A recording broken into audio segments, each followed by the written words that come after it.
নমস্কার। দশরূপে দশভুজা এক নতুন পর্ব নিয়ে আমি হাজির হয়েছি। আমি পাপিয়া। আমি আজকে তোমাদের দেখাবো নিরামিষ আলুর দম। চলো আগে অন্য কিছু বলার আগে কি কি লাগছে সেটা বলি, তারপর রান্না করতে করতে তোমাদের সাথে গল্প করব। দেখো, আলুর দম করতে আলু তো লাগছে। আলুগুলো আমি এরকমভাবে কেটে নিয়েছি। কেটে নিয়ে অল্প নুন জলে একটু সেদ্ধ করে নিয়েছি। বেশি সেদ্ধ নয়, কিন্তু মোটামুটি শক্তই আছে, একটু সেদ্ধ করে নিয়েছি। আর লাগছে, এটা হচ্ছে অ্যালমন্ড, কাজু বাদাম আর চারমগজ, এইগুলো পেস্ট একসাথে করে মিক্সিতে পেস্ট করে নিয়েছি। এখানে 10টার মতো অ্যালমন্ড রয়েছে, গোটা 10 কাজু বাদাম রয়েছে, আর 3 চামচ চারমগজ রয়েছে।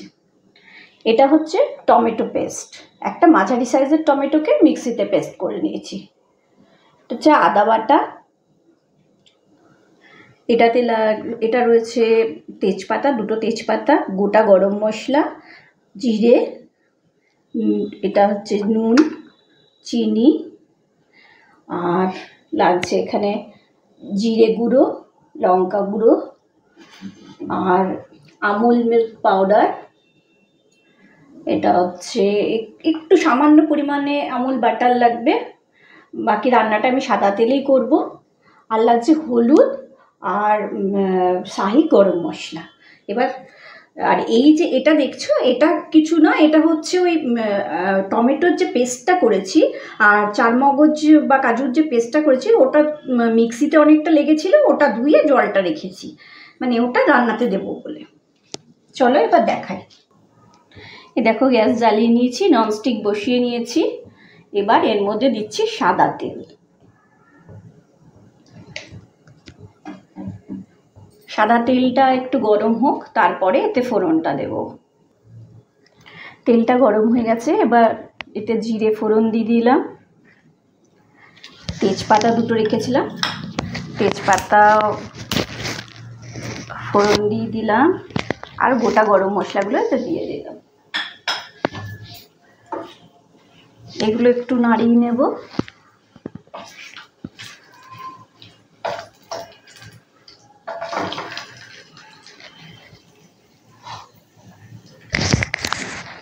এবার এতে আলুগুলো দিয়ে দেব।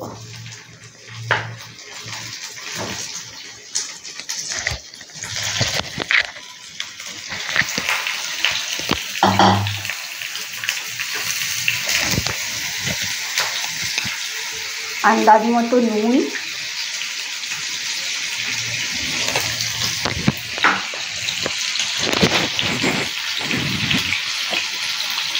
আর হলুদ দিয়ে দিলাম।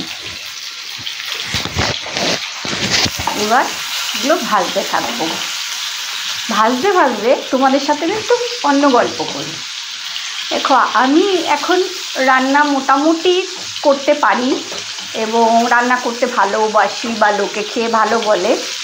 কিন্তু আমি যখন কলেজে পড়তাম তখনও পর্যন্ত কিন্তু আমি সত্যি কথা বলতে রান্না কিচ্ছু পারতাম না। আমি তখন স্রেফ চা করতে পারতাম, ঘর ফর গোছাতে পারতাম, কিন্তু রান্না আমি কিছুতেই করতে পারতাম না। তো শুধু পড়াশুনো করতাম, সেই সময় গান শিখতাম, আর এই ঘরে টুকটাক গোছানো টোছানো করতাম। তো আমার মাকে এই জন্য অনেকেই সত্যি কথা বলতে শুনিয়েছে।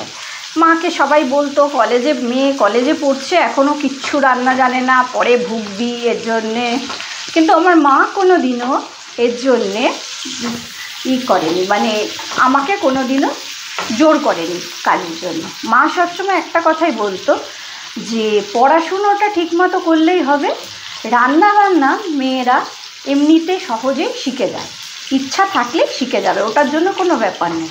তাই আমার যে সমস্ত বন্ধুরা রয়েছে যারা কলেজে ফার্স্ট ইয়ার সেকেন্ড ইয়ারে পড়ো বা 11-12-এ, তাদের আমি এটাই বলবো যে যদি এখন রান্না না পারো, কোনো কিচ্ছু নয়, কারো কথায় কান দিও না, কারণ পড়াশুনোটা ভালো করে করো। আর রান্না তো তোমাদের আরও সুবিধা, ইউটিউব হয়ে গেছে, প্রয়োজন হলে তোমরা ইউটিউব দেখে করতেই পারো।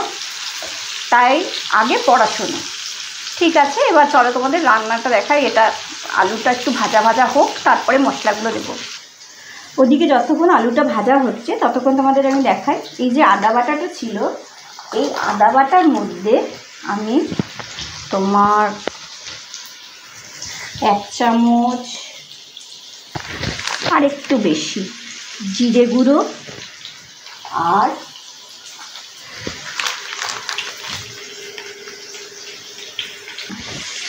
আর হচ্ছে লঙ্কা গুঁড়ো, এটাও 1 চামচের মতো। এই দিয়ে এবার একটু জল দিয়ে এটাকে মিক্স করে নেব। মিক্স করে নিয়ে এবার এর মধ্যেও একটুখানি নুন আর একটু হলুদ গুঁড়ো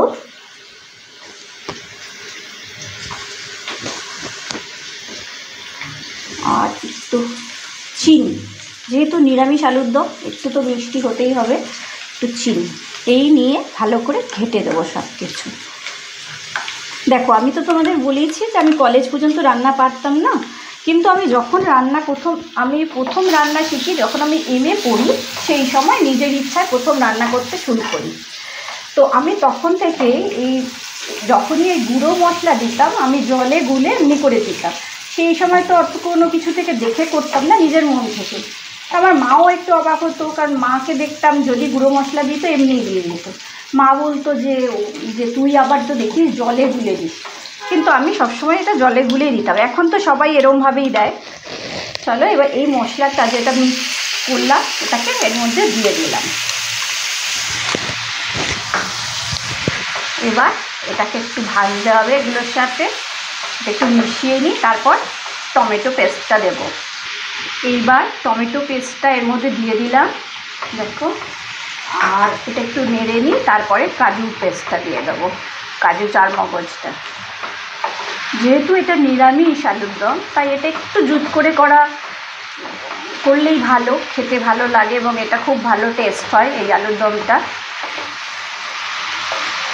আর এইসব রেসিপি এগুলো কোনোটাই আমার কারোর কাছ থেকে শেখা নয়, এগুলো আমার সব মন থেকে করা।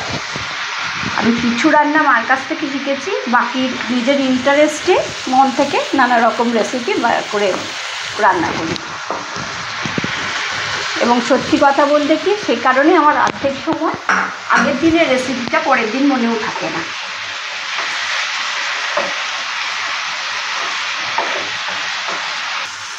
এবার এই যে ধুয়ে রেখা মিক্সিগুলো ধুয়েছিলাম, কাজু বাদামের পেস্টগুলো, এই জলটা দিয়ে দিচ্ছি ভেতরে।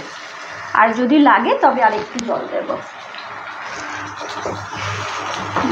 আরেকটু জল লাগবে, কারণ আলুগুলোকে সেদ্ধ হতে হবে। আমি আরেকটু জল দিচ্ছি, দিয়ে এবার এটাকে চাপা দিয়ে দেবো সেদ্ধ হওয়ার জন্যে।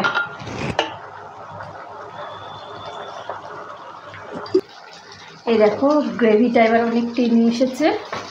এবার এর মধ্যে আমুল মিল্ক পাউডার যে ছিল ওটাকে একটু গরম জলে গুলে নিয়েছি, নিয়ে এটাকে এর মধ্যে দিয়ে দিলাম। এটা দিলে খুব ভালো টেস্ট হয়। আমুল মিল্ক পাউডারটা দিলাম, আর এবার দেবো একটুখানি বাটার দিয়ে দিলাম। এটা মিশিয়ে নিই একটু ভালো করে।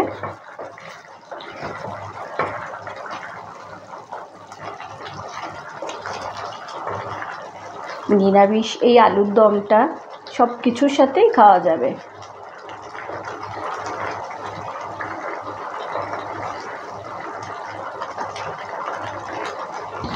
প্রায় হয়ে এসছে। এবার আমি এর মধ্যে একটু শাহি গরম মশলা দেব, দিয়ে আর একটু টাকা নিয়ে নামিয়ে দেবো।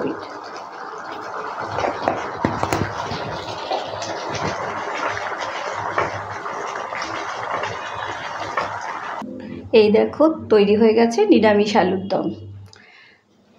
দেখো দেখেই তো জিভে জল চলে আসবে, এমন রং হয়েছে। এই আলুর দম ভাত বলো, রুটি বলো, পরোটা বলো, জিরা রাইস, ফ্রাইড রাইস, সব কিছুর সাথে চলবে। খুব ভালো খেতে হয়। আর নিরামিষ পুজো আচ্চার দিনেও ভালো করে খেতে পারবে। বানিয়ে দেখো, খুব ভালো হবে। রেসিপিটা আমার মন থেকেই বানানো, দেখো তোমাদের কেমন লাগে। আচ্ছা, আজকে এখানেই শেষ করছি। আর যদি তোমাদের করার পরে মনে হয় রেসিপিটা ভালো লাগছে, বা দেখে মনে হয় হ্যাঁ ভালো হচ্ছে, তাহলে আমার চ্যানেলটাকে একটু সাবস্ক্রাইব করো, লাইক করো, শেয়ার করো, আর অবশ্যই কমেন্ট করো। ওটা করতে ভুললে কিন্তু চলবে না। আজ আসি।